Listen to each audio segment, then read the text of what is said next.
Bom, caros, então vamos começar aqui com uma revisão rápida da aula passada. Na aula passada a gente começou a nossa discussão sobre a segunda lei da termodinâmica. Nós introduzimos a segunda lei da termodinâmica com duas formulações aparentemente desconectadas, mas como a gente viu, equivalentes. São as formulações de Kelvin e Clausius, certo? A segunda lei é uma lei cujo conteúdo se refere a certos processos impossíveis de acontecer na natureza. Tem muito a ver com a questão da irreversibilidade, com a seta do tempo. A formulação de Kelvin é uma formulação a respeito de certas máquinas térmicas que jamais poderiam ser construídas, né? O que o Kelvin vai te falar é o seguinte: tá aqui, não existem ciclos que absorvam calor de um reservatório térmico e produzam uma quantidade de trabalho equivalente. Não existe essa máquina térmica aqui maravilhosa. Queria tirar calor Q de um reservatório térmico qualquer, pegar esse calor Q e aproveitar ele para realizar trabalho igual a Q, tá? Pela a lei de conservação da energia, né? Se esse calor todo aqui é usado para produzir trabalho, esse trabalho teria que ser igual a Q. Esse ciclo, esse tipo de máquina não existe. Infelizmente não existe, porque a natureza é assim, né? Uma máquina real vai sempre retirar calor de um reservatório quente, jogar uma certa quantidade de calor num reservatório frio, e o que sobrar em energia, ou seja, do calor que entrou menos o calor que saiu, o que sobrou energia, você pode então aproveitar, a máquina aproveita isso para produzir trabalho, trabalho com uma diferença de quantidade de calor. Uma máquina real funciona assim. Ela opera sempre entre dois reservatórios térmicos, um quente e um frio. Produz trabalho fazendo ao mesmo tempo uma transição, né, uma transferência de calor entre esses reservatórios, do quente para o frio. A formulação de Clausius é uma formulação sobre a impossibilidade de certos refrigeradores. Um refrigerador que retirasse calor de um reservatório frio, quantidade de calor Q, e jogasse após um ciclo, né, essa mesma quantidade de calor Q em um reservatório quente, esse refrigerador não existe. É um refrigerador que funcionaria sem necessidade de gasto de consumo de energia de trabalho.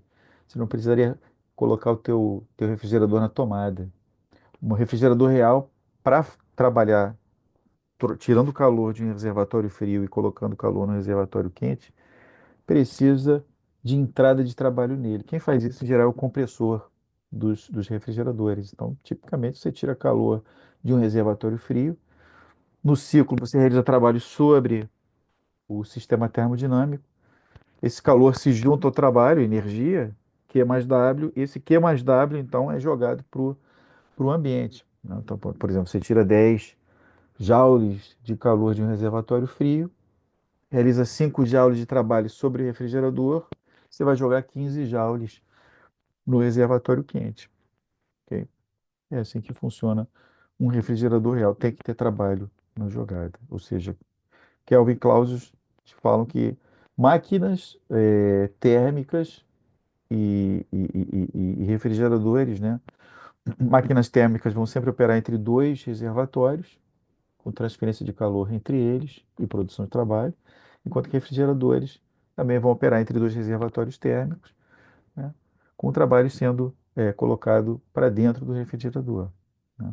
A gente definiu o que seria a eficiência de uma máquina térmica.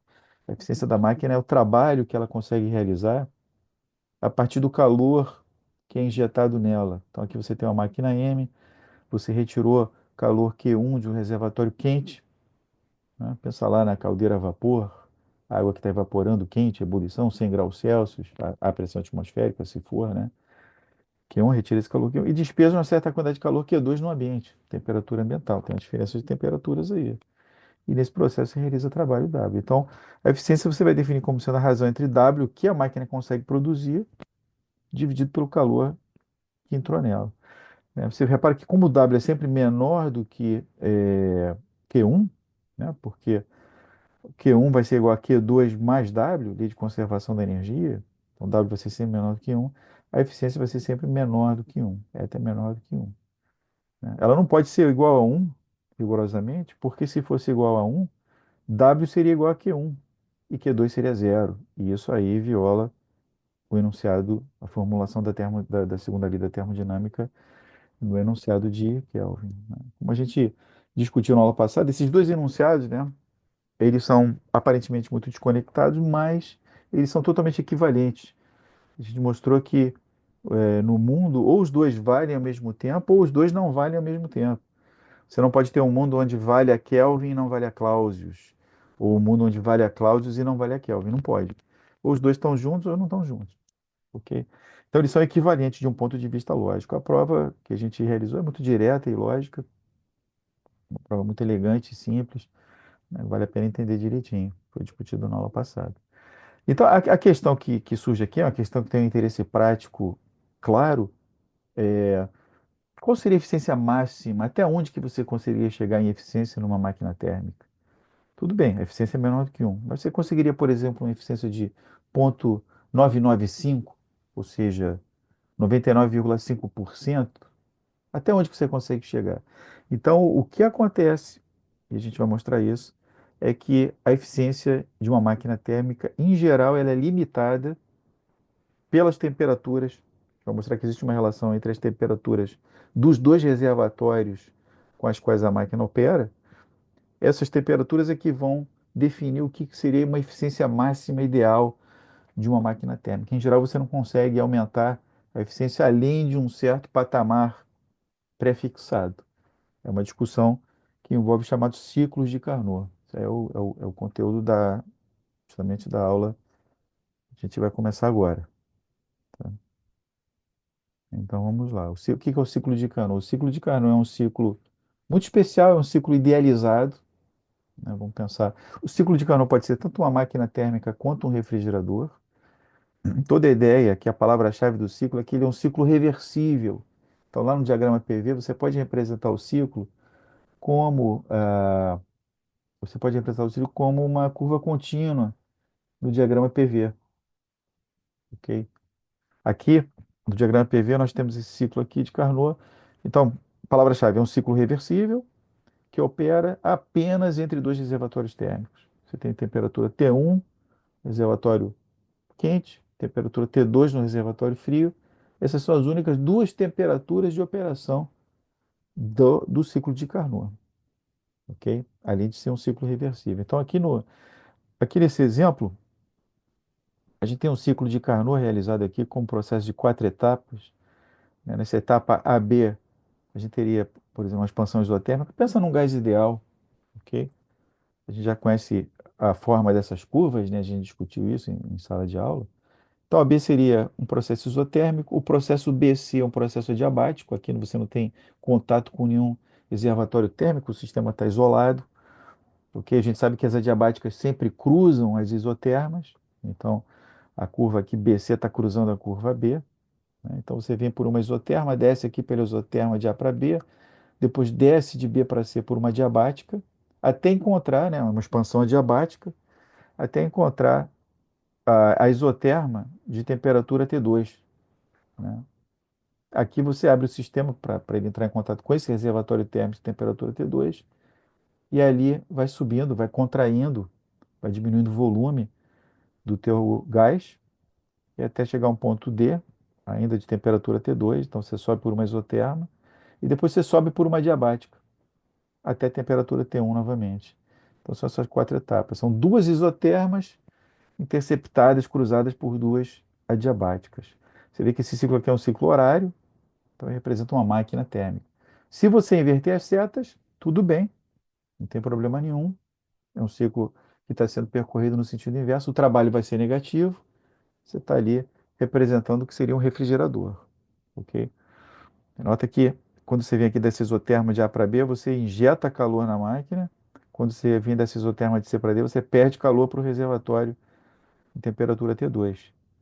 Então você tem injeção de calor do reservatório mais quente, você perde calor para o reservatório mais frio. A gente vai analisar isso com mais detalhes. Isso aqui é só para mostrar um esqueminha básico no espaço PV do que seria o ciclo de Carnot, tá? É isso, é um ciclo reversível.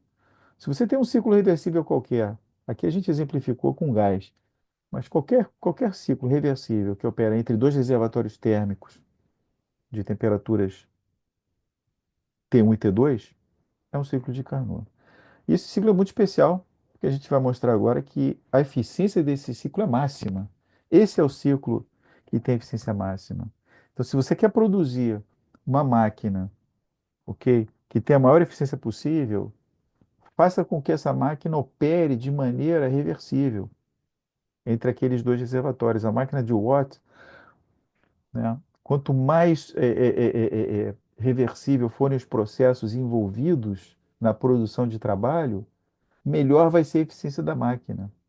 Você pode pensar o seguinte, por exemplo, lá na máquina de Watt, você tem vários encaixes, né? Você tem hastes que encontram pininhos que vão abrindo e fechando as válvulas.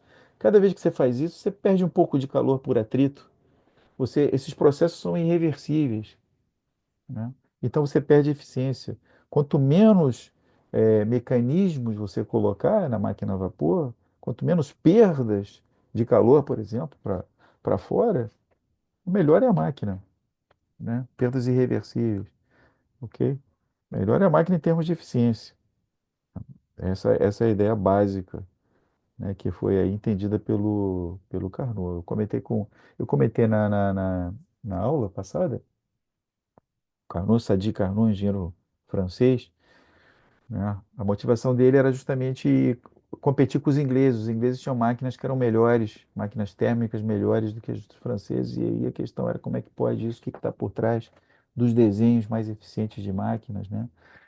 E o Carnot pensou, ele chegou ao resultado certo, ao resultado correto, por pensamentos errados, por princípios, postulados errados. Ele ainda visualizava, ele entendia o calor como uma substância. Para ele, o que empurrava o pistão na máquina de Watt não eram as moléculas de água colidindo com as paredes do pistão, né? A superfície do pistão. Não é o gás que se expande, não é a matéria, mas era alguma substância misteriosa chamada de calor que ia empurrar. Então, para ele, o calor era quando você tinha assim, dois reservatórios, né? O quente, água em ebulição, e o frio, o ambiente, a temperatura ambiente, né? Para ele é como se fosse uma queda d'água de uma cachoeira que move uma turbina. O calor está saindo lá de cima está sendo o reservatório quente, está sendo despejado no reservatório, vai fluir para o reservatório frio, né? E vai mover a turbina. É uma ideia bacana, é uma narrativa muito interessante, é um exemplo de narrativa, né? Que tem um apelo físico, mas que não se sustenta, certo? Frente à experimentação, né? A ciência é isso, é estabelecer narrativas e ver até onde essas narrativas te levam. Algumas narrativas vão para frente, outras ficam pelo caminho e são abandonadas. Então, e o curioso aqui, no caso, é que o Carnot conseguiu chegar no resultado correto, né? Mas com uma narrativa, com uma explicação completamente equivocada. O calor não é uma substância. O calor é uma forma de energia, certo? Então, o teorema que a gente quer discutir é esse, né? A eficiência do ciclo de Carnot é máxima e é função de T1 e T2 apenas. Ou seja, a eficiência eta vai ser uma função de T1 e T2.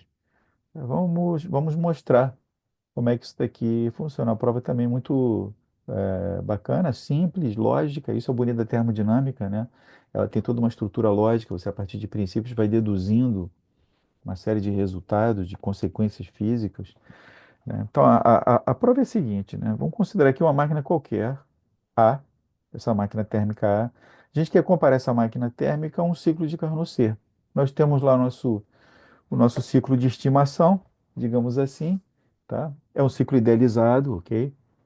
Mas digamos que nós tenhamos aí a nossa maquininha de Carnot, e alguém me traz uma máquina térmica A, e eu quero comparar essa máquina, esse ciclo que eu tenho C, com essa máquina térmica A. Eu quero comparar as eficiências delas, por exemplo, dessas máquinas, né? Então, que tem a máquina A que está produzindo uma certa quantidade de trabalho a partir da troca de calor com os reservatórios aqui quente de temperatura T1 e o reservatório frio de temperatura T2, ok? Vem Q1 linha, vai Q2 linha. Deixa eu ver se eu estou gravando aqui. Se não estiver gravando, acredito que sim. Tá. Desculpa aí, voltemos. Maravilha. Então, essa máquina aqui, por definição, ela está tirando, vamos dizer, um calor, uma quantidade de calor Q1 linha do reservatório quente, jogando calor Q2 linha no reservatório frio e produzindo trabalho W. Agora, o que a gente vai fazer de, de coisa esperta, de malandragem esperta, mais honesta, né, é fazer com que o nosso ciclo de Carnot ele produza a mesma quantidade de trabalho que a máquina A. Então, vamos lá, o nosso ciclo de Carnot está produzindo a mesma quantidade de trabalho W, mas eu não sei quanto de calor que ele está tirando do reservatório quente, não sei quanto de calor que ele está jogando no reservatório frio. Digamos que vamos usar uma notação diferente, portanto, Q1 está tirando do reservatório quente, Q2 é o que está jogando no reservatório frio. Beleza? Então, essa é a situação. Estamos começando a comparar os dois sistemas. Tá? A gente pode escrever aqui as eficiências, né, deles, as expressões que a gente tem para as eficiências. A eficiência do ciclo de Carnot é W, trabalho que ele está realizando, dividido pelo calor que está entrando na máquina, Q1. A eficiência da máquina aí, que alguém trouxe para a gente olhar, é W dividido por Q1 linha. Ok? Está entrando Q1 linha, está realizando W. Então a gente tem essas duas eficiências.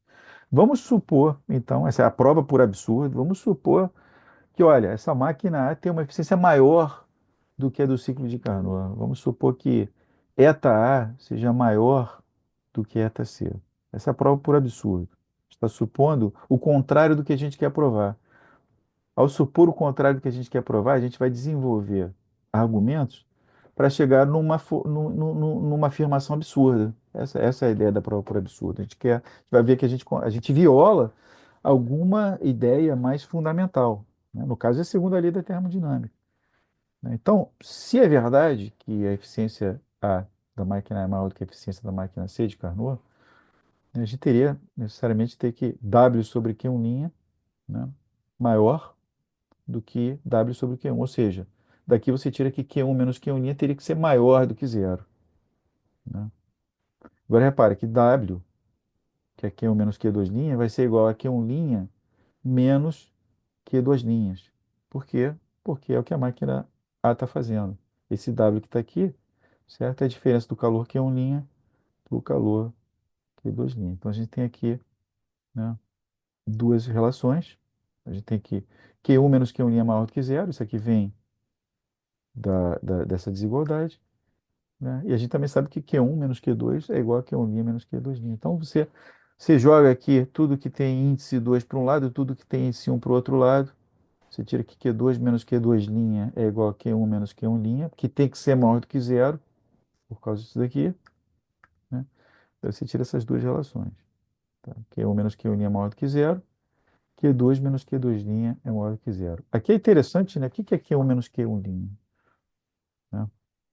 O que a gente vai fazer é o seguinte agora que é a jogada. Como o ciclo de Carnot é reversível, vamos inverter ele. Chamar aqui de C barra, esse barra aqui, né, é a inversão do ciclo de Carnot. Vamos trocar as setas. Então, o calor que é o que está entrando no ciclo de Carnot agora está saindo. O calor que estava saindo Q2 agora está entrando. E o trabalho que estava saindo está entrando aqui no ciclo de Carnot. A gente transformou o ciclo de Carnot num refrigerador. A gente transformou essa máquina de Carnot num refrigerador. Por que que eu consigo fazer isso? Porque ele é reversível. Então eu posso fazer isso, eu tenho o direito de fazer isso. É reversível, eu faço. E aí a ideia é aproveitar, né, já que o trabalho que está entrando é aproveitar a máquina para jogar trabalho no refrigerador de Carnot invertido. Então esse trabalho aqui, como agora está entrando no ciclo de Carnot invertido, vamos fazer com que esse trabalho seja justamente o trabalho que sai de A. Então o esquema é esse daqui. A máquina está lá operando do mesmo jeito, certo?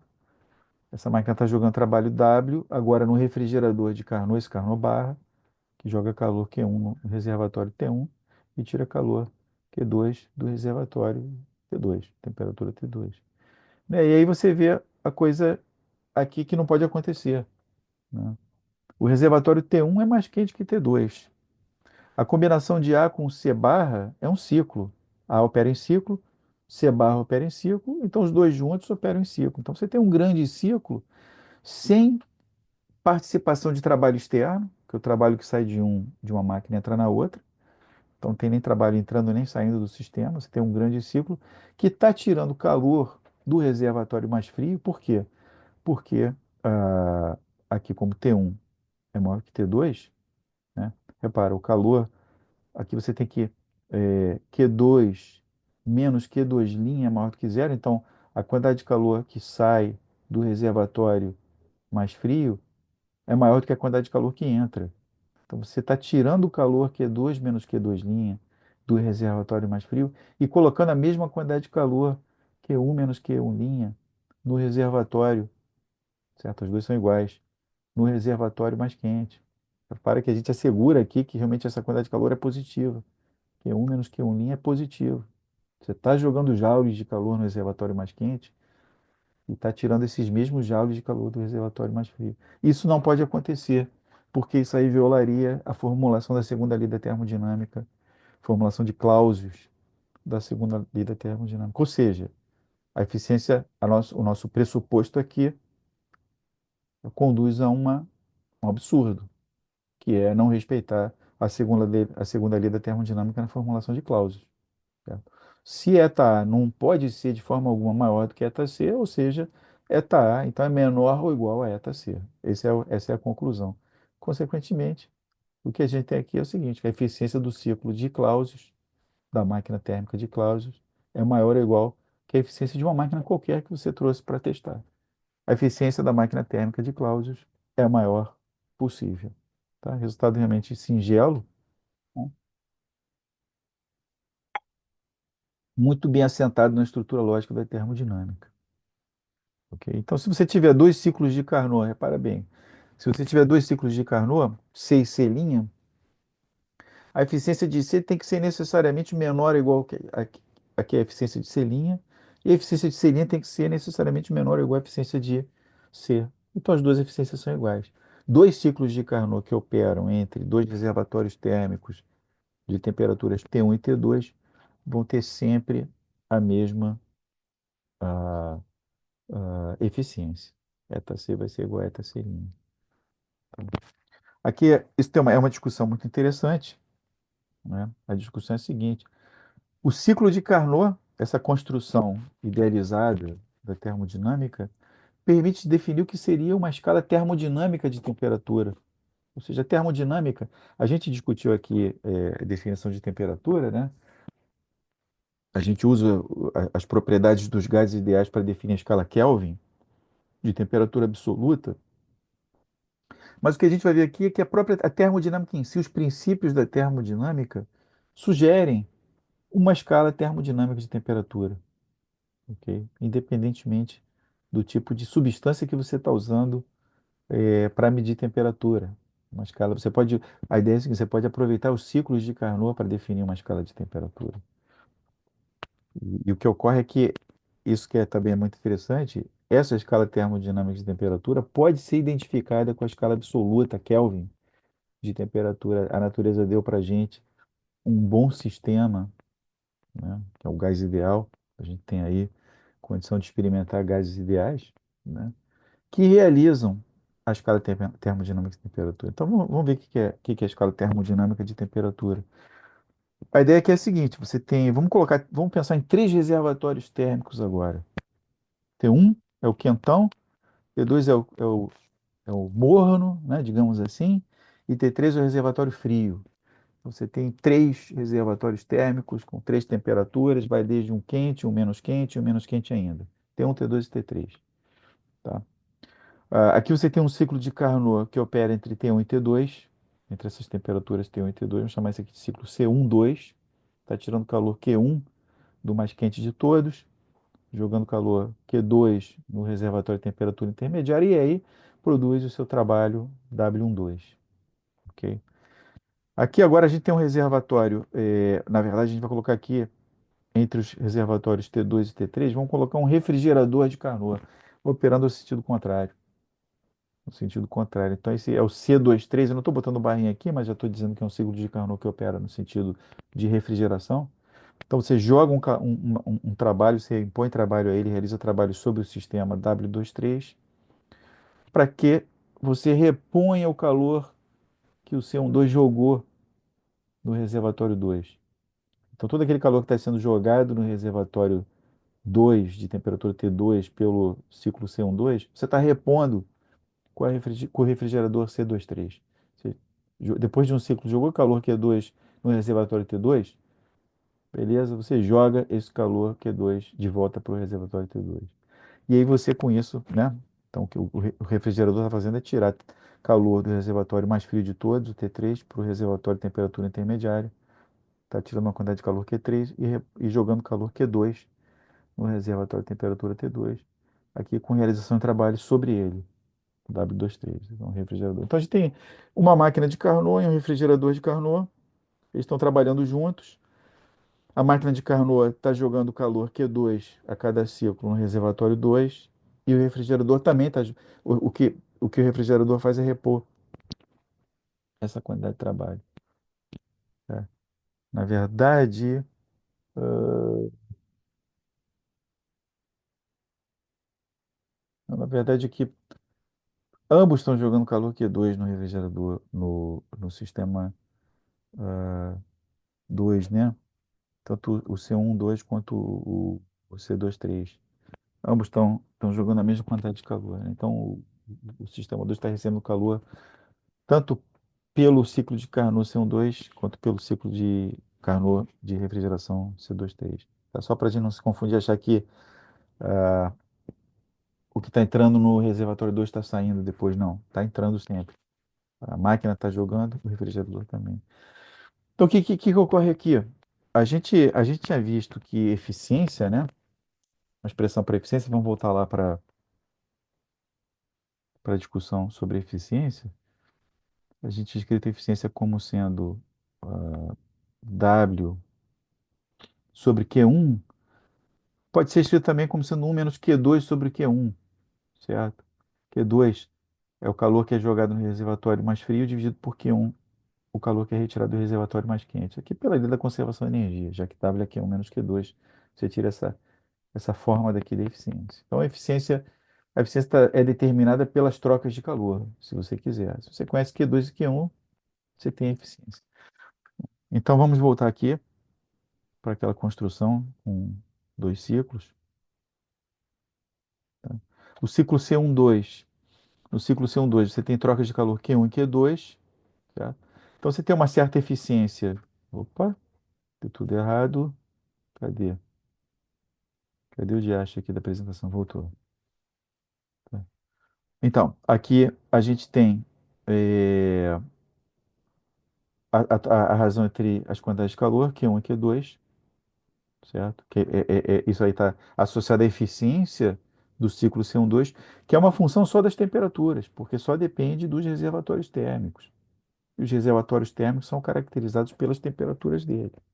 Então, a gente tem alguma escala de temperatura aí, T, vamos dizer o seguinte, Q1 sobre Q2, isso você mede, se você quiser, a princípio, você poderia medir isso daí, vai ser a função de T1 e T2.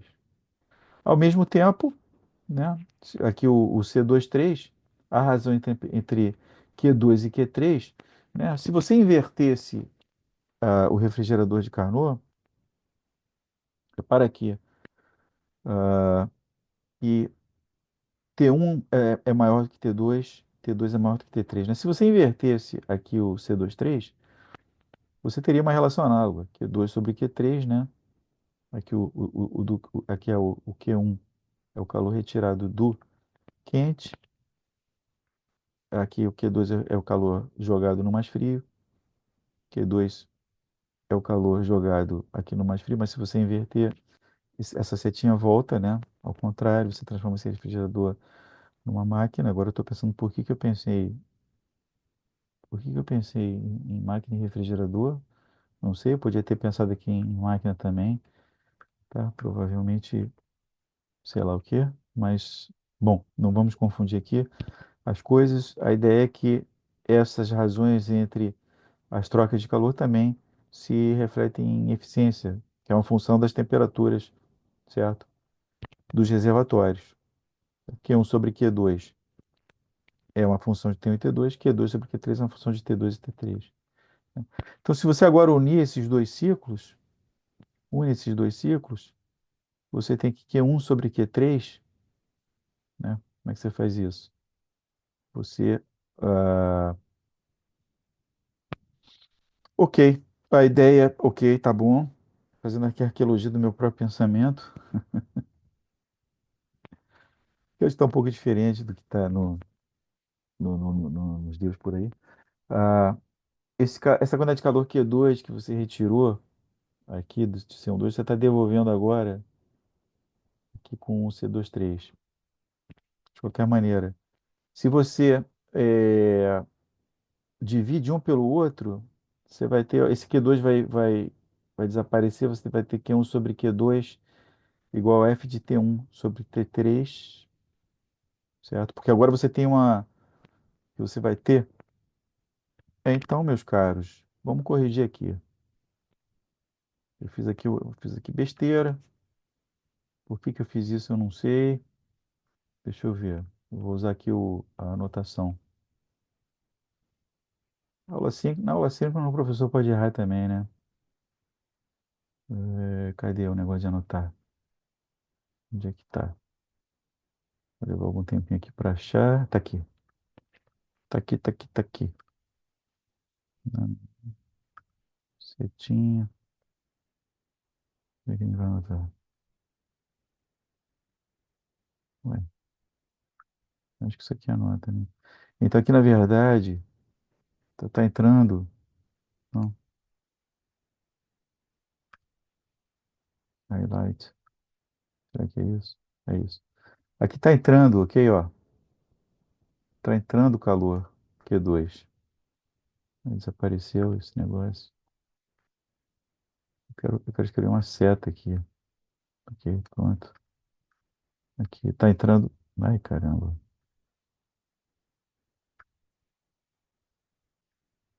Não tá sendo calor Q2. Tá entrando calor Q2, tá?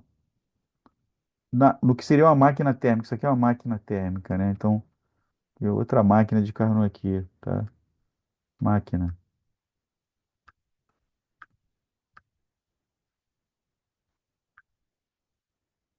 Ai, cara. Hum, diabo. Isso aqui é máquina. Máquina de Carnot. Tá entrando calor Q2 e tá saindo calor Q3. Tá sendo calor Q3. Tá invertendo essa seta. Tá produzindo trabalho aqui que seria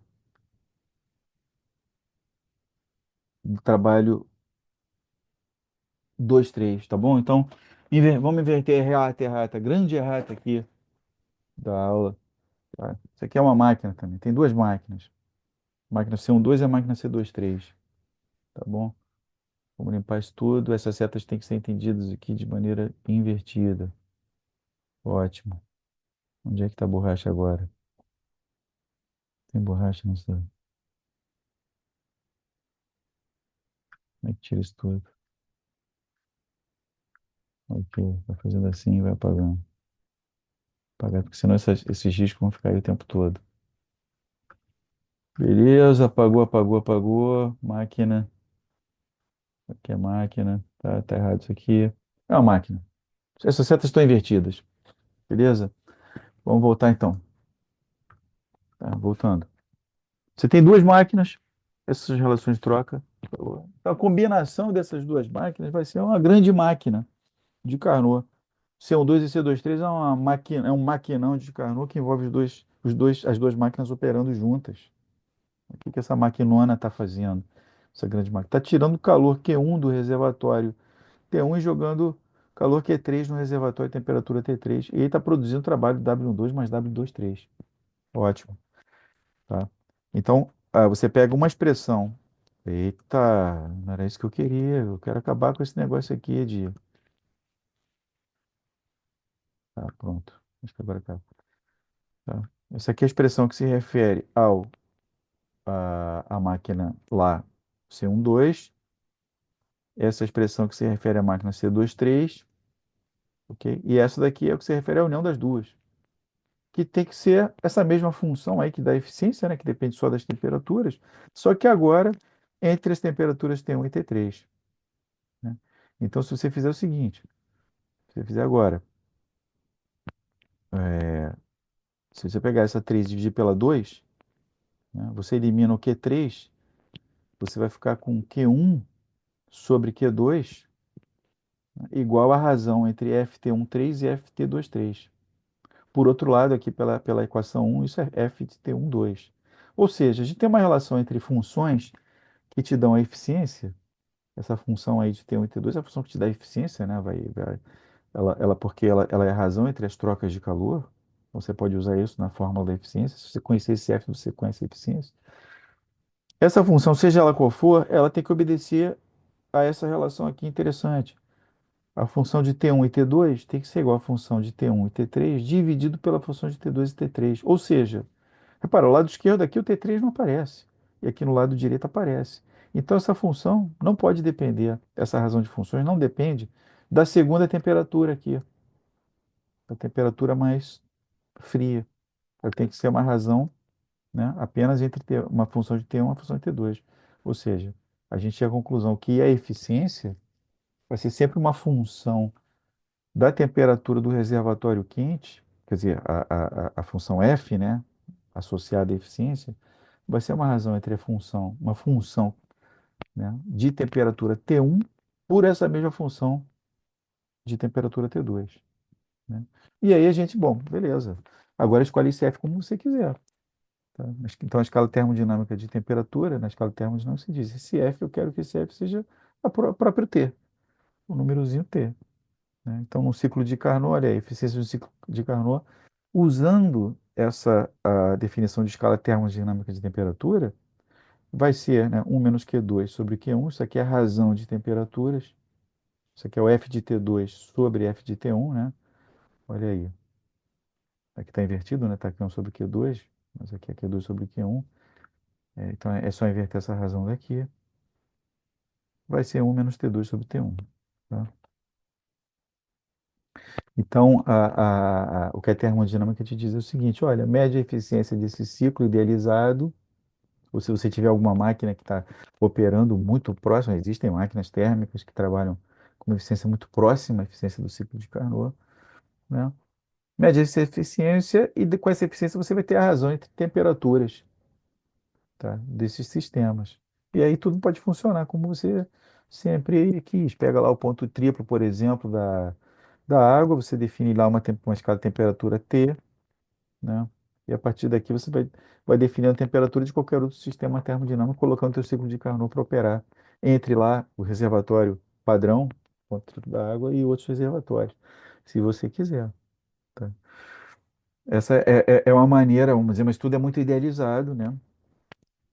Para você definir uma escala de termodinâmica e temperatura. E aí o que ocorre, né, é que essa escala termodinâmica e temperatura, né, ela pode ser identificada com a escala Kelvin, de temperaturas absolutas. Como é que a gente vai ver isso? Vamos calcular. Vamos calcular naquele nosso ciclo de Carnot, exemplo que a gente tinha colocado aqui no espaço PV. Vamos supor que agora você tem um gás ideal. E a gente conhece a forma matemática dessas curvas isotermas e adiabáticas. Vamos calcular essa eficiência e vamos ver que usando temperatura Kelvin, é exatamente isso que a gente encontra. Essa é a eficiência que a gente encontra usando temperatura Kelvin. Então tá aqui, ó. De A para B isoterma, de B para C adiabática, de C para D isoterma, de D para A adiabática. Aqui de A para B entra calor, de C para D sai calor. Por que que eu sei que entra calor aqui de A para B? Por quê? Porque o gás está realizando trabalho. Quando ele vem de A para B, ele se expande. Se ele realiza trabalho, tem que estar entrando energia nele, certo? Como é um gás ideal e a temperatura não mudou, a energia interna não mudou. Aqui de A para B, a energia interna é a mesma. Gás ideal, a mesma temperatura, a energia interna não muda.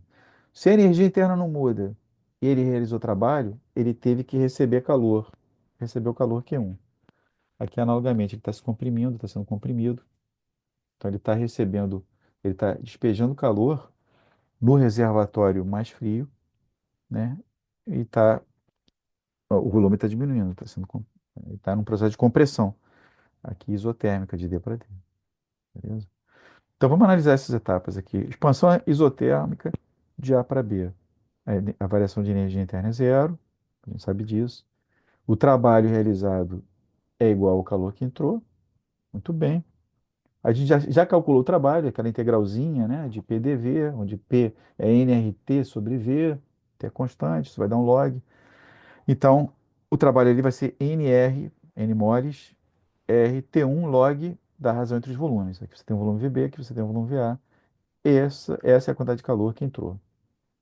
Analogamente, na compressão isotérmica, né, você vai ter o trabalho realizado, que é negativo, nRT2 log de VD sobre VC. Repara que VD é menor do que VC, então esse log é negativo. O trabalho aqui é negativo, porque você está, né, a área sobre essa curva aqui, CD, é uma área negativa, né? Você está andando, os incrementos de volume são negativos. Então você tem as coisas que você gostaria. Você tem aí o calor que entra e o calor que sai. Tá?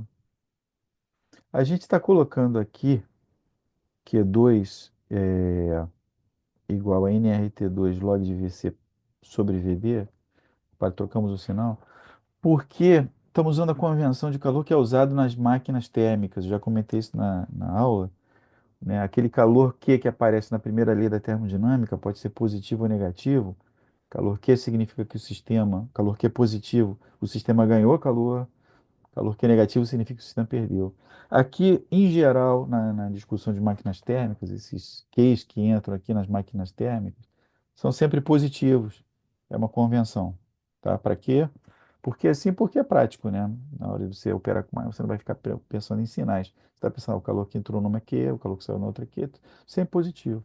Você não está, ou seja, você está pensando num ponto de vista de quantidades de energia, né, que estão sendo trocadas entre os sistemas. Eu não quero saber os sinais dessas quantidades. Estou pegando o módulo dessas quantidades. Então, Q2 aqui é só colocar um sinal negativo na frente, né? Você troca log de, né? Menos log de VD sobre VC, é log de VC sobre VD, que então é positivo. Esse Q2 aqui. E daí a gente tem então o seguinte: a razão de Q1 para Q2 vai ser T1 sobre T2, razão dos logs. Né? Repara que até agora a gente não usou nada sobre, nenhuma informação sobre a expansão adiabática e compressão adiabática. Vamos usar agora. Tá? Vamos usar agora. Na expansão adiabática de B para C, essas relações a gente já viu, né, em aulas anteriores, né? T1 de B para C, então você transiciona a temperatura T1 para T2, e de D para A você transiciona temperaturas T2 e T1. Né? A gente já viu que na expansão adiabática ali de B para C, o que é constante, isso aqui é constante. Temperatura multiplicada pelo volume elevado a gama menos um, gama lembra Cp sobre Cv, capacidade térmica molar a pressão constante sobre capacidade térmica molar a volume constante, é o gama, que é sempre maior do que um. Então, T multiplicado por V elevado a gama menos um é constante num processo diabático, seja de compressão ou de expansão. Então, a gente tem que T1 Vb gama elevado a gama menos um tem que ser igual a T2 Vc elevado a gama menos um, né? Nesse ponto daqui, T1 multiplicado pelo volume VB elevado a gama menos um tem que ser igual a T2, nesse ponto outro C, multiplicado pelo volume de VC elevado a gama menos um. É um invariante, essa quantidade é constante ao longo de uma diabática. Tá bom? Analogamente, de D para A, a gente tem a mesma coisa, que a temperatura T2 VD elevado a gama menos um tem que ser igual a T1 VA elevado a gama menos um. Temos duas relações. Então, de 2 e 3 você tira o seguinte, tira a razão aqui, como aqui você tem, né? Repara, você tem que T1 sobre T2 vai ser a razão de VC para VB, T1 sobre T2 elevado a gama menos um. T1 sobre T2 vai ser a razão de VD para VA, se quiser. Ou se você quiser, T2 sobre T1 vai ser VB sobre VC, ambos elevado a gama menos um. Aqui T2 sobre T1 vai ser VA sobre VD, ambos elevado a gama menos um. Né? Ou seja, você conclui que VB sobre VA, certo? VB sobre VA é igual a VC sobre VD. Né? E são justamente as razões que aparecem aqui nas razões entre calores, as razões desses logs aqui. É log de VB sobre VA sobre log de VC sobre VD. Como essas razões são iguais, você tira aqui Q1 sobre Q2 é T1 sobre T2, né? Então, a eficiência do ciclo de Carnot, que é 1 menos Q2 sobre Q1, vai ser T2 sobre T1. Você chega no mesmo resultado, na mesma expressão, né, que você tem quando você define a escala de termodinâmica de temperatura, só que aqui você está usando a escala Kelvin de temperatura. Então, você conclui que, oba, né, nós temos a natureza foi generosa o suficiente conosco para nos fornecer uma substância, né, que pode realizar na prática o que é a escala termodinâmica de temperatura, o gás ideal. Bom, muito bem. Agora nós vamos estudar aqui, vamos discutir o chamado Teorema de Clausius, que é um teorema extremamente profundo que introduz uma nova quantidade na física. Foi uma enorme novidade na época, certo? A gente pode falar de energia, momento linear, carga elétrica, né? E por aí vai, campo elétrico, campo magnético, se quiser, mas nesse momento, Clausius, ele introduziu uma nova quantidade na física chamada de entropia, que não se reduz às outras, né? Isso foi realmente um dos maiores achados da física até hoje, ok? Altamente não trivial, né? Clausius foi um físico que viveu antes da era de comunicação de massa, digamos assim, mas ele seria um sujeito muito cultuado, acredito, na mídia, ele seria né, tal como Einstein e outros talvez, né? Seria um sujeito assim que realmente o cara ele trouxe uma perspectiva nova à ciência, ao conhecimento. Na verdade, tem camisas por aí com, com entropia e coisa e tal, né? Tá, hoje em dia se vende de tudo, mas vamos lá, vamos discutir. O que que é o teorema de Clausius, né? Então, é um teorema muito simples, o enunciado é simples, é singelo também, e a partir daí a gente vai tirar, a gente vai definir o que se chama de entropia, certo? Que é justamente uma quantidade que está extremamente ligada à segunda lei da termodinâmica. Tá? Entropia a gente vai ver que é uma função de estado, assim como é a energia interna de um sistema. Então, o grande mérito de Clausius foi ter descoberto que os sistemas termodinâmicos eles possuem uma quantidade física chamada de entropia, que é uma função de estado, mas que não é energia. Isso aqui é uma coisa assim, caramba, tem uma coisa nova aí que ninguém tinha percebido, que se chama de entropia, né? Então, o enunciado do teorema. Vamos lá. E é bom a gente entender muito bem como é que é o enunciado do teorema, porque, como eu venho enfatizando, os conceitos aqui na termodinâmica são muito importantes, porque a partir do momento que você entende bem os conceitos, a solução de problemas se torna muito mais fácil, as coisas ficam muito mais claras na cabeça, né? Então, vamos lá. Consideremos um sistema termodinâmico A, então, um sistema termodinâmico qualquer, uma substância qualquer, que executa um ciclo, tá?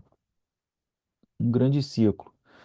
O ciclo pode ser decomposto em uma sequência de processos infinitesimais, que não são necessariamente reversíveis, certo?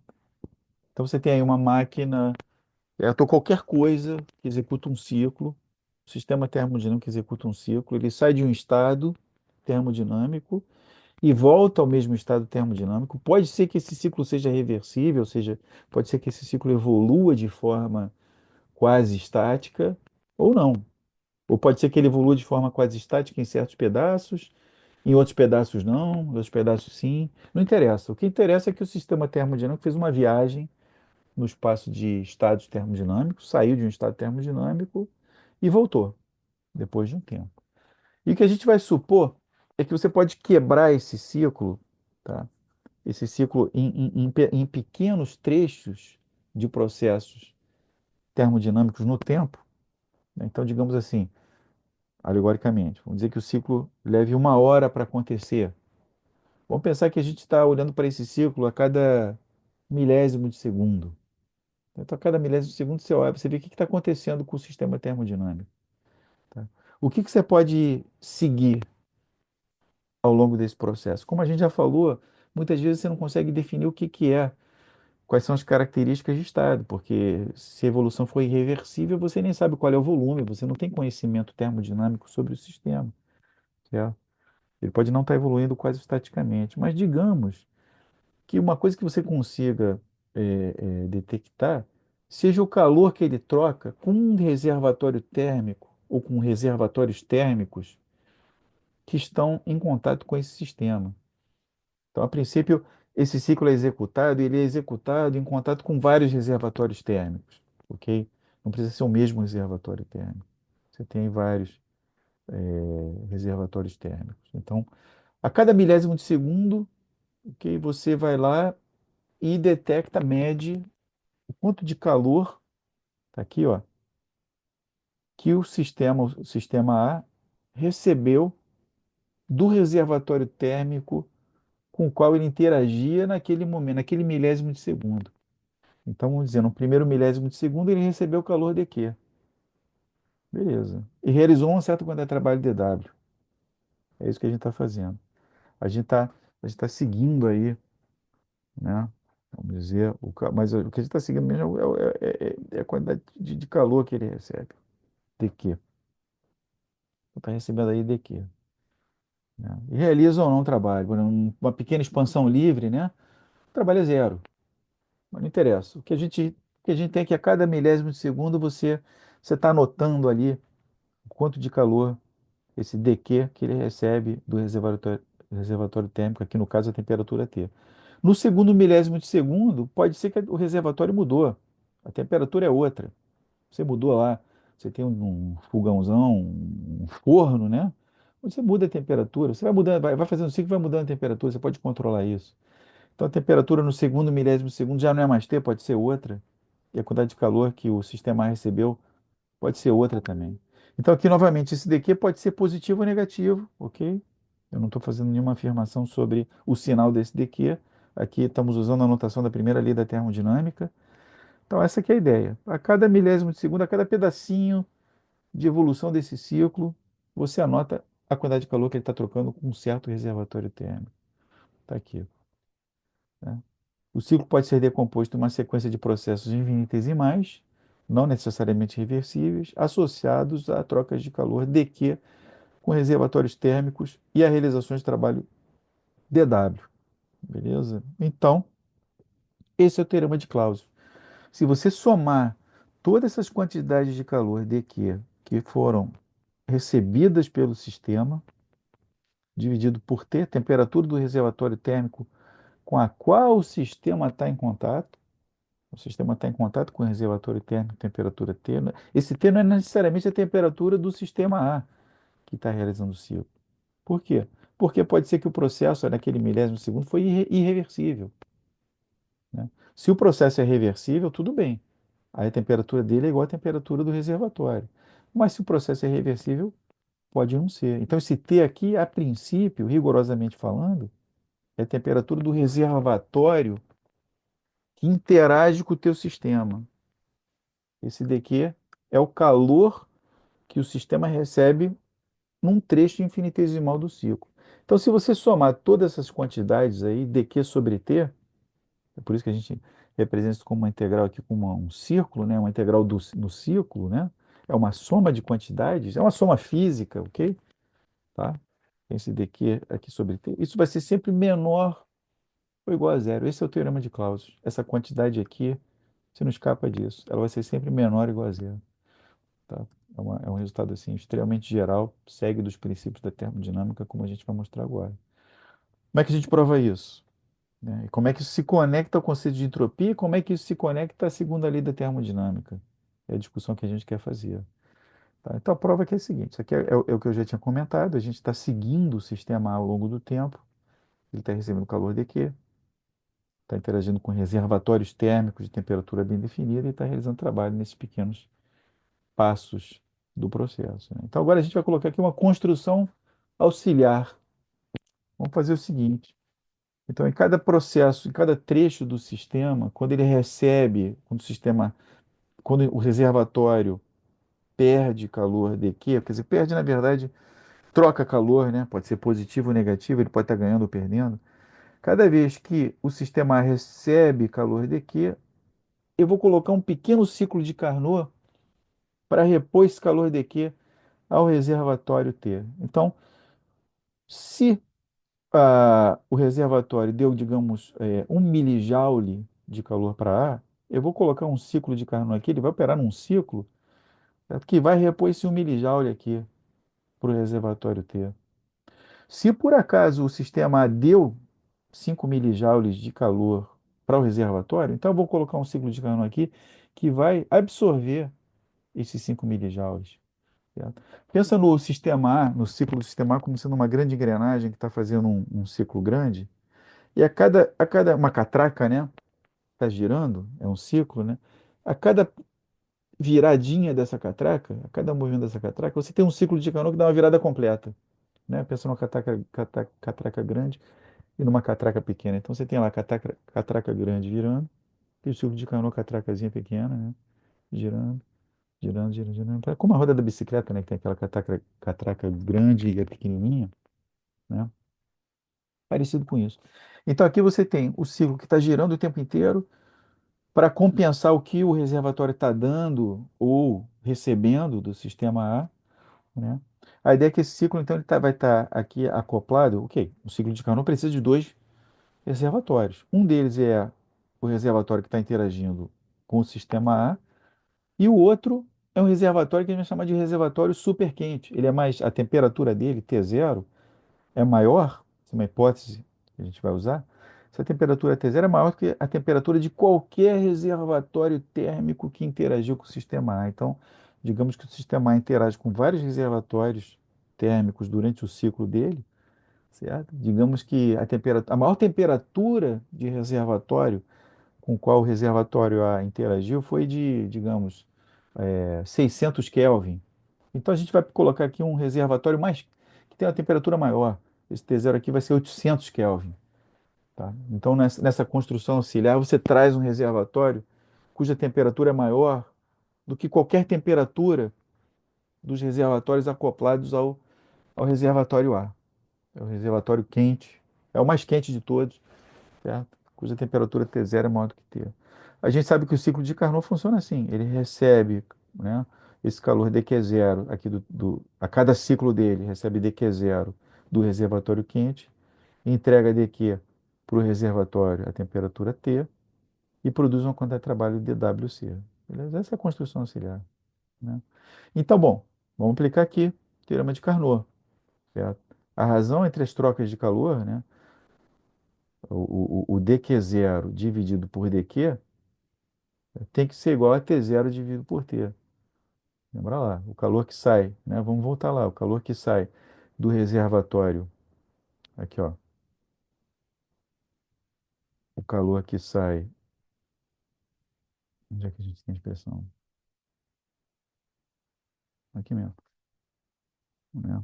Aqui o T2 é menor do que T1, né? Então, o calor que é entregue ao reservatório frio é sobre o calor que é recebido do reservatório quente, né? É a razão da temperatura menor para maior. Então, aqui a gente segue, né, o teorema de Carnot, né?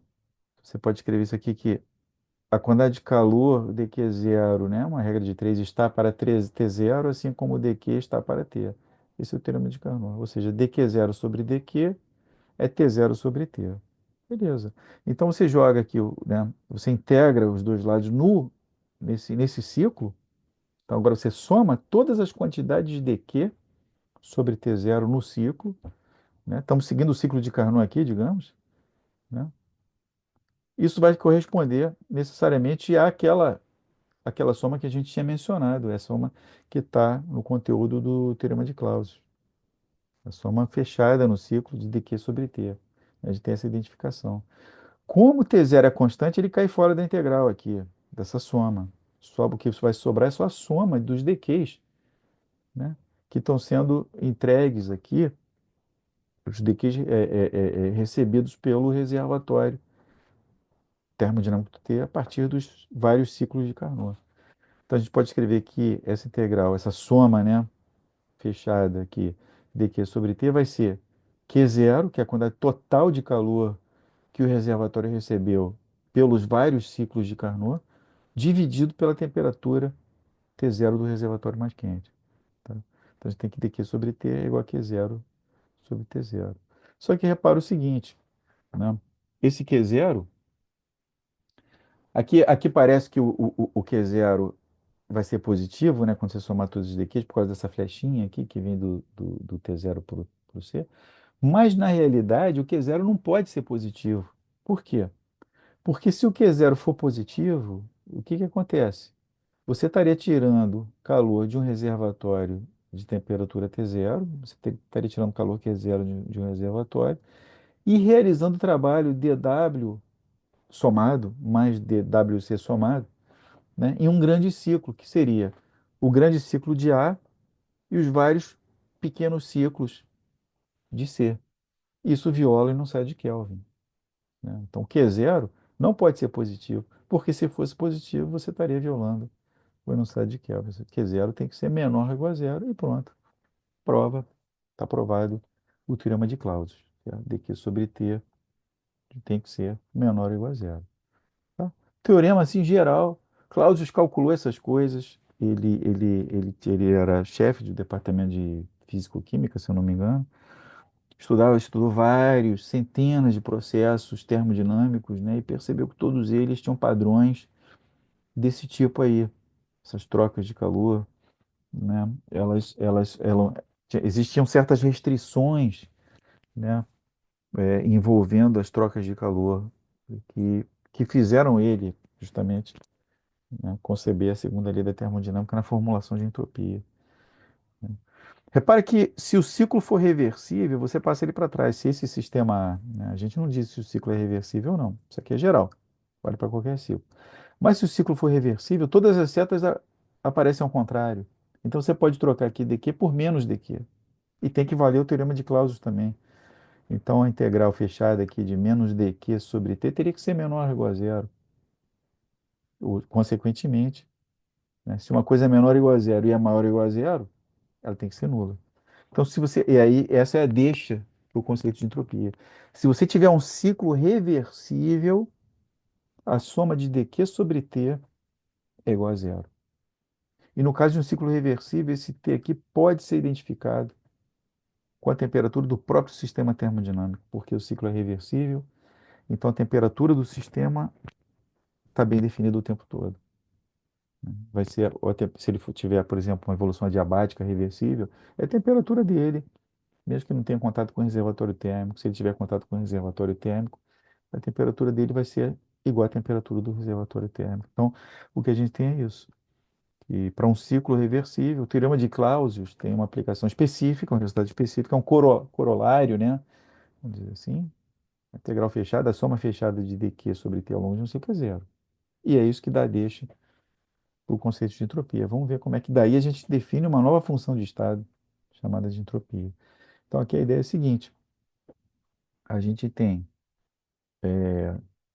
a gente tem, vamos pensar no espaço PV, a gente tem um estado inicial I, um estado final F, ou melhor, dois estados I e F, né?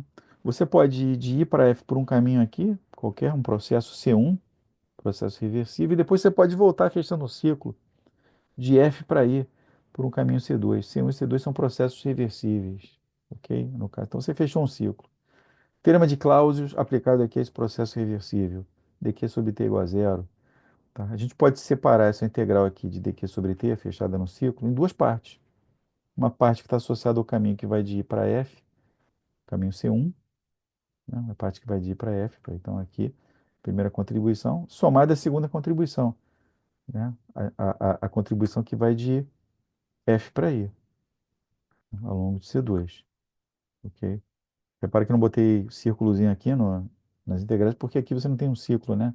Aqui é uma integral aberta, não fecha o ciclo. Você vai de I para F, depois de F para I. Agora, você pode fazer o seguinte: como os ciclos, esses processos são reversíveis, você pode inverter o processo C2 e ir de I para F pelo caminho C2. Inverte essa seta aqui. Quando você inverte, né, aquela história que a gente conhece, quando você inverte os limites de integração, você troca o sinal da integral na frente. As quantidades de calor dq são trocadas por menos dq. Então você vai ter, eu posso reescrever essa expressão. Isso aqui é da zero, né? Teorema de Clausius aplicado a um ciclo reversível. Na verdade, o que vai dar zero é isso daqui, tá? Né? Então ah, peraí, o que eu estou querendo dizer aqui? Não, tudo bem, isso aqui dá zero, de fato. Isso aqui dá zero. Mesma coisa, né? Se o lado esquerdo, se o lado esquerdo dá zero, o lado direito também dá zero. Tá? Então você tem aqui, eu estou decompondo essa integral de ciclo na soma de duas contribuições. Estou pegando essa segunda contribuição e invertendo os limites de integração, porque eu quero também ir de i para f na segunda integral. Então, fazendo isso, você ganha um sinal negativo aqui. Como isso daqui dá zero, certo? Essas duas integrais são iguais. Ou seja, não interessa se você vai de i para f aqui pelo caminho C1 ou pelo caminho C2 invertido, eu botei aqui como C2 barra, esse barra de inversão, essas integrais de dq sobre t não dependem do caminho. Lembra, isso parece muito com um trabalho realizado por uma força conservativa, né? O trabalho não depende do caminho, e aí tem o conceito de energia potencial. Aqui é parecido, aqui é análogo. Então, como essa integral não depende do caminho, você pode fazer o seguinte, ok, eu vou fixar aqui um estado i e vou calcular essas integrais até outro estado qualquer f, ali no espaço PV todo. Como essas integrais não dependem do caminho, o que você tem é uma função de estado. Só depende do estado aqui de chegada, a partir de um estado de partida. Ou seja, você pode definir, então, né, uma função de estado S, que é justamente a entropia, tal que a variação de entropia entre dois estados S, F e I é integral. Essa integral aqui de caminho, que vai de I até F, de dq sobre t, calculada em um processo reversível. Então, você elabora um processo qualquer reversível, um caminho contínuo ali no espaço PV, por exemplo, que vai de I para F, serve para calcular essa integral. Tanto que eu não coloquei aqui, não defini aqui o que que seria o caminho. Qualquer caminho serve. Essa integral aqui, que vai de a f de dq sobre t, vai te dar a diferença de entropia, né, entre esses dois estados. Entropia como uma função de estado. Tá? Então, repara que você pode escrever, se você quiser, que num processo reversível infinitesimal, a entropia do teu sistema ds, né, isso aqui vai se tornar um incremento infinitesimal, vai ser dada por dq sobre t. Isso é o que a gente chama de entropia. É uma nova função de estado. Acabamos de introduzir aqui uma nova função de estado, que não é energia, certo? É a entropia. Como é que a segunda lei da termodinâmica aparece dentro disso? Né? Então, repara aqui, que se o teu sistema estiver isolado, ele não troca calor com o exterior, né? Esse é o enunciado. Se o teu sistema está enunciado, a gente vai mostrar que a variação de entropia entre um estado inicial e um estado final, SF menos SI, tem que ser sempre maior ou igual a zero. A entropia de um sistema isolado entre dois estados, inicial e final, vai ser sempre, a entropia sempre ou aumenta ou permanece a mesma para um sistema isolado. Como é que você mostra isso? Né? Vamos pensar aqui num ciclo qualquer. Então você vai de I para F, por exemplo, um processo aqui reversível não, botei aqui tracejado, mas esse processo pode ser reversível também. Eu não sei o que que ele fez, saindo de I e indo para F. Não sei o que o sistema fez, mas é um processo qualquer. Agora você vai de F para I por um processo reversível, porém. Tá? Então o I, eu deixo em aberto como foi a evolução do sistema de I para F, mas te digo que o sistema voltou para o estado inicial reversivelmente.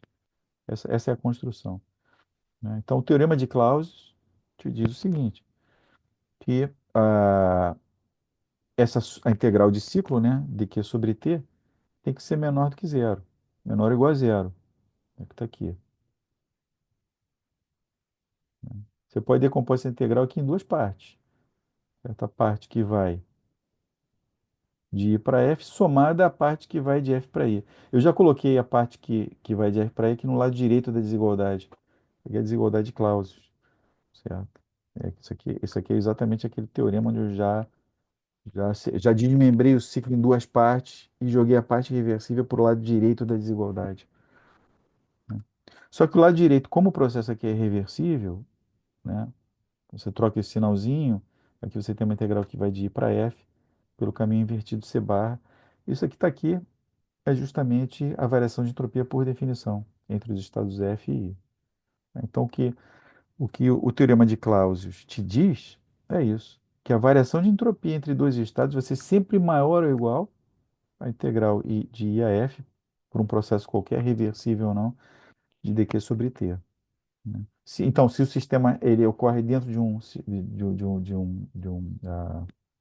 o sistema ocorre isoladamente, adiabaticamente, ou seja, se o processo ocorre adiabaticamente, é um processo adiabático, sem troca de calor posterior, dq é zero aqui, então ΔS tem que ser necessariamente maior ou igual a zero. Essa é chamada de lei do aumento da entropia. Num sistema isolado, se o sistema passa de uma transformação I para F, para um estado final F, estado inicial I para um estado final F, ΔS vai ser sempre maior ou igual a zero. Se o processo é reversível, essa desigualdade aqui se torna. Se o processo é reversível, essa desigualdade se torna igualdade. Então, ΔS é zero. Tá? Se o processo ocorre reversivelmente dentro de um sistema isolado, ΔS é zero. Tá? Por outro lado, se você sabe que ΔS foi maior do que zero, você sabe que o processo é irreversível. Aconteceu um processo irreversível lá dentro, não foi reversível, dentro do sistema isolado. Em geral, é isso que acontece. Um processo irreversível vai estar associado a ΔS maior do que zero. Certo? É a chamada lei de aumento da entropia. Por que que a entropia aumenta? É um grande problema que foi resolvido, né, na virada do século XIX para o XX, foi resolvido fisicamente. O sistema, de alguma maneira, ele procura o estado mais provável. Tem uma questão estatística aí, quando você pensa em formulação microscópica, né, tem moléculas agitadas, elas estão buscando aquela situação que tem a maior probabilidade de ocorrência. Ok? É isso que está por trás do aumento da entropia. Então, por isso que muitas vezes, né, costuma dizer que o aumento da entropia está relacionado ao aumento da desordem do teu sistema. Ok? Um gás que se expande livremente, né, é muito mais provável você encontrar as moléculas espalhadas uniformemente, de forma uniforme, aproximadamente, do que encontrar as moléculas num cantinho do recipiente. Essa probabilidade não é que ela seja assim, só um pouco maior de ocorrência, ela é absurdamente maior. Certo? Uma pequena flutuação, como você tem muitas partículas, uma pequena flutuação é muito difícil de acontecer. Probabilidade praticamente zero. Uma pequena flutuação termodinâmica, onde as moléculas que ocupam todo o recipiente vão de repente se concentrar num cantinho.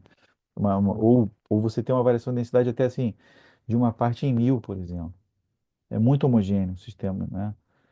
Você tem um volume ali de um micrômetro cúbico, né? Você ter, vamos dizer, uma flutuação de uma parte em mil de massa ali, é praticamente desprezível, isso não vai ocorrer.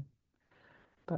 Agora, se você tiver fenômenos fora de equilíbrio, se você tiver circulação de fluido, turbulência, aí você pode ter variações de pressão, né? Mas você já está fora do equilíbrio termodinâmico. No equilíbrio termodinâmico, ok, o sistema procura aquela situação de entropia máxima, porque a partir dali, né, isso é um princípio, inclusive, que pode ser usado para entender aonde que o sistema vai chegar.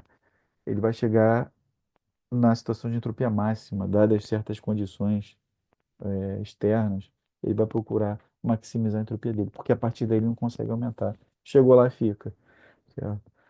Então, essa é a segunda lei da termodinâmica na formulação de entropia. ΔS vai ser sempre maior ou igual a zero. Por que isso? Por que que isso é a segunda lei da termodinâmica que a gente tinha falado, a gente tinha apresentado nas formulações de Kelvin e Clausius? Como é que isso se relaciona? Vamos ver. Já ver que essa lei aqui muito simples, ΔS maior ou igual a zero, né? Ela unifica Kelvin e Clausius. Né? É uma formulação extremamente compacta e elegante da segunda lei da termodinâmica. Então, repara bem, olha aqui. Formulação de Kelvin, né? Te diz o seguinte, isso aqui não ocorre, tirar calor Q de um reservatório e realizar trabalho W. O que que seria a variação de entropia aqui, nesse caso? Vamos pensar nesse sistema todo como um sistema isolado, reservatório mais Reservatório unido à máquina térmica é um sistema isolado. A energia nem entra nem sai desse sistema, certo? Então, o sistema isolado tem que valer isso daqui, tá bom? Variação de entropia seria a variação de entropia do reservatório mais variação de entropia do ciclo. Como entropia é uma função de estado, em um ciclo a variação de entropia é zero, porque o sistema voltou ao mesmo estado. Então, a variação de entropia seria apenas a variação de entropia do reservatório. Como o reservatório perdeu calor, né, o calor, agora, notação da primeira lei da termodinâmica, né, essa variação vai ser menos que uma quantidade positiva, tá? Dividido por t, isso aqui vai ser menor do que zero, aqui tem um sinal negativo. Então, na verdade, estou usando o q ainda a notação de máquina térmica, né? Mas estou colocando o sinal negativo aqui, porque esse menos que aqui seria o que você teria na notação da primeira lei. Então, você teria uma situação onde você tem algo acontecendo num sistema isolado, né? Com uma variação de entropia negativa. Não pode acontecer, porque a entropia, né? A variação de entropia é maior ou igual a zero no sistema isolado. Ok? Beleza. Outra, agora, esse aqui é Kelvin do lado esquerdo. Clausius, como é que fica? Clausius está dizendo o seguinte: vamos tirar calor Q de um reservatório frio, jogar calor Q no reservatório quente, executando um ciclo do teu refrigerador A. Então, qual seria a variação de entropia? Então, você tem aqui três sistemas, né? Reservatório um, reservatório 2 e o refrigerador. O refrigerador opera em ciclo, então a variação de entropia do refrigerador é zero. Sobram só as variações de entropia do reservatório um e do reservatório 2. O reservatório um recebe calor Q, então ele tem a variação de entropia de Q sobre T1, ok? O reservatório 2 perde calor, tem a variação de entropia, né, aqui de menos Q sobre T2. Então, o ΔS total desse sistema aqui, que é um sistema isolado, então para esse sistema se aplica o enunciado de Clausius, da segunda lei da termodinâmica, você teria que Q, aqui no caso, né, que multiplica 1 sobre T1 menos 1 sobre T2, só que repara que T1 é maior do que T2. Então, 1 sobre T1 é menor do que 1 sobre T2. Essa quantidade aqui seria negativa. E, novamente, isso daí não respeita o enunciado de Clausius, que ΔS é maior ou igual a zero. Então, o enunciado de Clausius, esse daqui, né, ele, de uma vez só, né, unifica os dois, de Kelvin e Clausius. Aquela formulação, né, que diz respeito a refrigeradores. Tá bom? O próprio teorema de Carnot, um comentário aqui interessante, ele pode ser visto como uma consequência da lei do aumento da entropia. O que que acontece, né? O teorema de Carnot, né, é um processo reversível, né? Então, a gente espera que a variação de entropia aí, no caso, o que que ocorre aqui? Olha só, se você pegar uma máquina qualquer, o teorema de Carnot te diz o seguinte: qualquer máquina vai ter uma eficiência sempre menor ou igual à do ciclo de Carnot, a da máquina de Carnot. Isso é consequência também da lei do aumento da entropia. Então, aqui, a máquina A, que opera em ciclo, está operando aqui entre reservatórios um e 2, reservatório quente de temperatura T1, reservatório frio de temperatura T2. Isso aqui é um sistema isolado, então para esse sistema tem que valer a segunda lei da termodinâmica na formulação de entropia, ΔS maior ou igual a zero. Tá? Então vamos aplicar isso. A variação de entropia vai ser a variação de entropia do reservatório um, que é menos Q1 sobre T1, mais variação de entropia do reservatório 2, que é Q2 sobre T2, mais variação de entropia da máquina térmica arbitrária A, que é zero. Isso aqui vai implicar, bom, algebrazinha simples, né? Isso vai implicar que um menos Q2 sobre Q1 faz aí o cálculo, né? Tá aqui, ó. Menos Q1 sobre T1 tem que ser, aqui é Clausius, formulação da segunda lei de Clausius, né? Menos Q1 sobre T1 tem que ser maior, joga esse Q2 sobre T2 aqui para o lado direito da desigualdade, tem que ser maior ou igual a menos Q2 sobre T2. Então, menos Q2 sobre Q1 tem que ser, o que que eu fiz aqui? Menos Q2 sobre Q1, eu joguei o Q1 aqui para o lado direito, né? E o T2 para o lado esquerdo. Menos Q2 sobre Q1, que está no lado direito, tem que ser menor ou igual a menos T2 sobre T1, ou seja, soma um dos dois lados, um menos Q2 sobre Q1, tem que ser menor ou igual a um menos T2 sobre T1. E o que a gente tem do lado direito é justamente a eficiência do ciclo de Carnot. A igualdade aqui só vale se o ciclo for reversível. Por quê? Porque se o ciclo for reversível, um processo reversível que ocorre dentro de um sistema isolado, a variação de entropia é nula. Então aqui a gente teria rigorosamente, estritamente, né, a gente trocaria essa desigualdade aqui, fraca, né, maior ou igual, por uma igualdade estrita. Se o ciclo for reversível. Nesse caso, a eficiência da máquina A seria igual à eficiência do ciclo de Carnot. A máquina A seria um ciclo de Carnot, né? Aqui reforçando, como a entropia é uma função de estado termodinâmico, se a gente quer calcular a variação de entropia entre dois estados I e F, então elabora um processo qualquer que conecte esses dois, um processo reversível, e calcula a integral de dq sobre t. Certo? Não interessa se o estado F foi alcançado a partir de um processo irreversível, por exemplo, uma expansão livre. Né? Tem a situação inicial, o gás se expande e chega lá ocupando o recipiente todo. Não interessa que você teve um processo irreversível. Se eu quero calcular a variação de entropia entre esses dois estados, basta você caracterizar os dois estados e unir eles com um processo reversível. Você diz, agora eu vou elaborar um processo reversível que saia de I e vá até F. E nesse processo reversível eu vou calcular a soma de dq sobre t. Fazendo isso, você vai, de fato, calcular a variação de entropia. Né? Ah, eu acho que isso daqui já está bom como aula de hoje, tá? Esse conteúdo aqui já está valendo bastante a pena, ok? O que falta fazer aqui são algumas aplicações, exemplos práticos, né? Algumas situações, entropia de gás ideal, alguns exercícios que a gente pode fazer também, tá bom? Mas isso é mais, assim, a partir de agora são aplicações do conceito de entropia. Isso a gente provavelmente faz em uma aula ou uma aula e um pouquinho mais, tá bom?